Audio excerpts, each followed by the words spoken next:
अगर आप 5,000 रुपया या 25,000 रुपये महीना लगा रहे हैं तो एक अग्रेसिव हाइब्रिड फंड भी काफ़ी होगा। सबसे पहले आपको देखना चाहिए कि इसमें कमज़ोर प्रदर्शन वाले कौन से फंड हैं। आपका पैसा लगा हुआ है, अच्छा कर रहा है, उसमें दोबारा इन्वेस्ट कीजिए। सो वेलकम बैक टू निवेश का बड़ा सवाल। अच्छा, पिछले कुछ समय में आप दुनिया के अलग अलग हिस्सों में उथल पुथल देख रहे होंगे।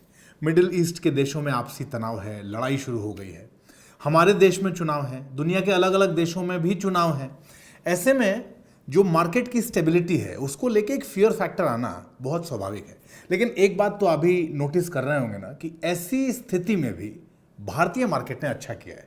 लेकिन फिर भी बावजूद इसके क्या एक ऐसा समय होता है कि आप अपने पोर्टफोलियो को स्ट्रीमलाइन करें या रिफाइन करें? आज इसी को डिटेल में समझते हैं धीरेन्द्र सर से।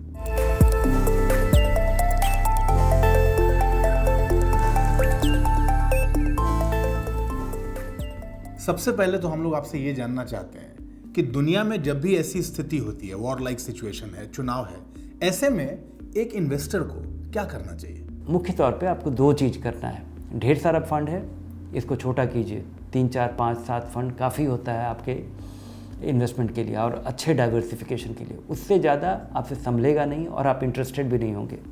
और दूसरा कि एसेट एलोकेशन निर्धारित कीजिए अगर आपके पास अच्छा खासा पैसा इकट्ठा हो गया तो। दूसरा सवाल यह है सर कि अपना एसेट एलोकेशन कैसे करना चाहिए?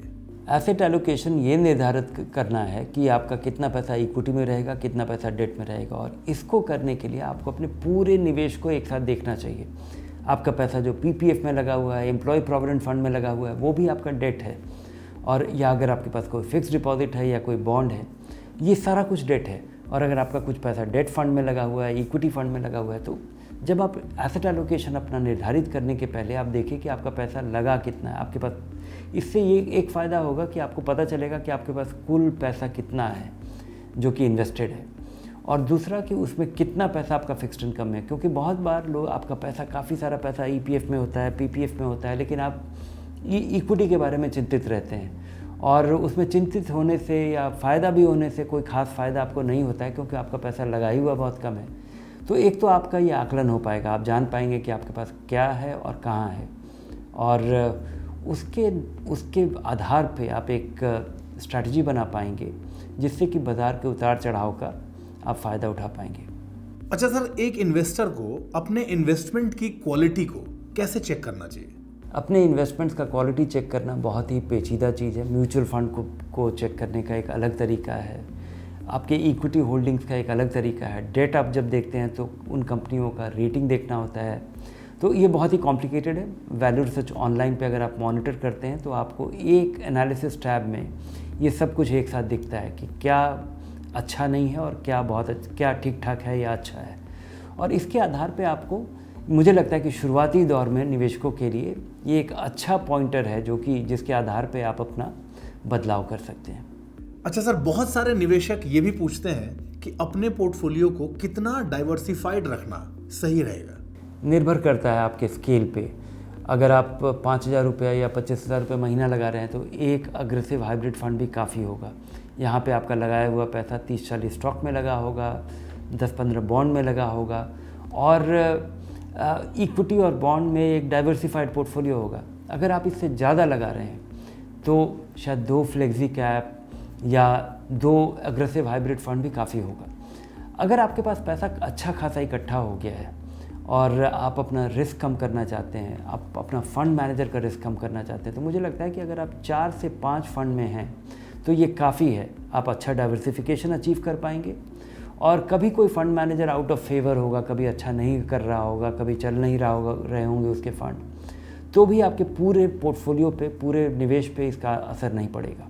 अच्छा सर, एक बहुत इंपॉर्टेंट सवाल है जिसमें बहुत सारे इन्वेस्टर्स ये जानना चाहते हैं कि जो आपके पैसे हैं वो 10 अलग अलग फंड्स में हैं, क्या ऐसा कोई रूल है, कोई फॉर्मूला है कि आपके पैसे जो हैं वो 4 या 5 फंड में होने चाहिए या उससे ज़्यादा फंड्स में होने चाहिए? 10 से ज़्यादा इन्वेस्टमेंट है तो सबसे पहले आपको देखना चाहिए कि इसमें कमज़ोर प्रदर्शन वाले कौन से फ़ंड हैं। और यहाँ पे मुझे लगता है कि वैल्यू रिसर्च का रेटिंग काफ़ी एक अच्छा आधार है शुरुआती दौर में आपको उस फंड को छांटने के लिए कि जो आपके पास नहीं होना चाहिए। फिर आप देखिए कि कौन से आपके पास नैरो ऑब्जेक्टिव वाले फ़ंड हैं, कि कोई सेक्टर फंड है, कोई थीमेटिक फंड है जो अच्छा कर रहा था तब आपने ख़रीदा, लेकिन उसके बाद वो बहुत समय तक अच्छा नहीं कर रहा है।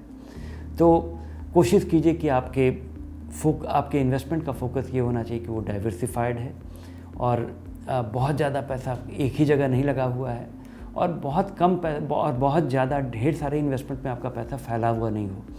तो ये आपका शुरुआती आधार है और उसके बाद फिर देखिए कि आप अपने पैसे को जो निकालेंगे उसको निकाल के कंज्यूम मत कीजिए, बल्कि दूसरे फंड जिसमें कि आपका पैसा लगा हुआ है, अच्छा कर रहा है, उसमें दोबारा इन्वेस्ट कीजिए। बहुत बहुत धन्यवाद सर इस पूरे टॉपिक को इतनी क्लैरिटी के साथ हम लोगों को समझाने के लिए। और हम आपसे बार बार यही कहते हैं, अपने निवेश को लेके, अपने इन्वेस्टमेंट की प्लानिंग को लेके मन में कोई भी सवाल हो तो धनक से पूछ लीजिए और अपने प्रश्नों के उत्तर के लिए धनक को आज और अभी सब्सक्राइब कर लीजिए।